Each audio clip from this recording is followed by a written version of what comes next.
In this video, I'm going to show you exactly what you need in order to start doing max Omen dungeon runs so you can farm for your endgame equipment and maximize your mana generation. But first, if you're new to the game, make sure to check out the earning guide posted on the Ronin YouTube channel for all the different ways you can earn in the Runiverse, link in the description below. You can also check out my beginner player's guide to help you get started, and if you're having trouble with any quests, check out my live streams. All of my quests have been done live and they are labeled accordingly. This video is going to focus on the Pyramid Dungeon, which is currently the most popular dungeon and the easiest one to find a party for. To access the Pyramid Dungeon, you need to have completed the second Wizard Specialization quest and then speak to the Yellow Emissary. You can find guides to all of this in my live streams. The reason we focus on the Pyramid Dungeon is because it's the fastest dungeon to get to the last boss, which drops the essence materials needed to craft high-level spells. When you're disenchanting your items, make sure to maximize your mana generation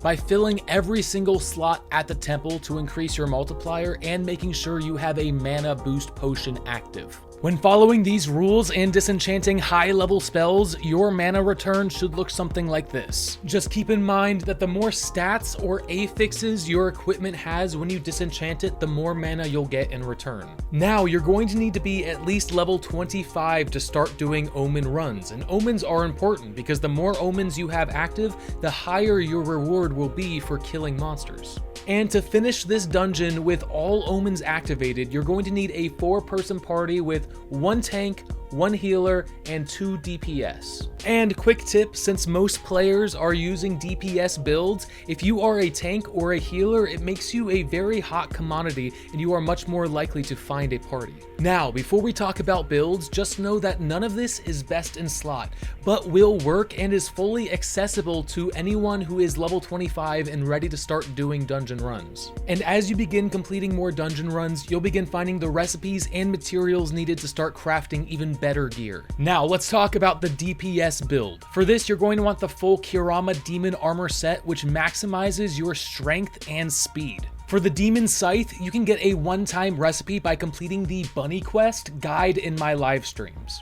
The Demon Armor recipe will be dropped by the Blue Genie, and the Demon Helm will be dropped by the Blue Slime. Both of these creatures can be found in the Azure Expanse right around my settlement, so if you're in the area, make sure to check it out. As for the spells, you're going to want Firebolt, Volatile Gambit, Tremor or Flame Wall, and Violent Dismissal.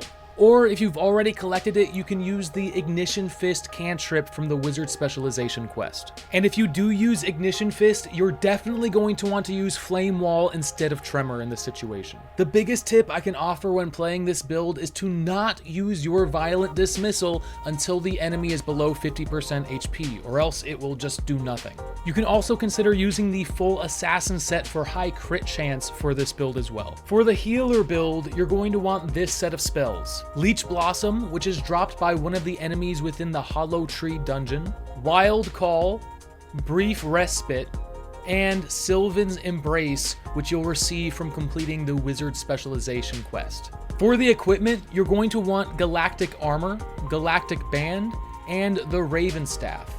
And while I don't know exactly where these drop, you can always check out a player-made forge to see if another player has inscribed this item for you to craft. For the tank build spells, you're going to want Frag Wall as the cantrip, Decoy, then Tremor or Fractal Barrier, which can be found inside the Moon Temple dungeon, and finally, Brief Respite once again. And for the equipment, you're going to want the Royal Helm and the Royal Armor. And again, I don't know exactly where to find these pieces of equipment, but you can always check out a player-made forge and see if they already have it inscribed. And once you're fully equipped with a team of 1 healer, 1 tank, and 2 DPS, you'll be able to start doing Omen runs at the Pyramid Dungeon, no problem. If you're still struggling with doing full Omen runs at this point, I recommend taking off the Omen Big Bad Meanies, as this one does increase the difficulty quite significantly.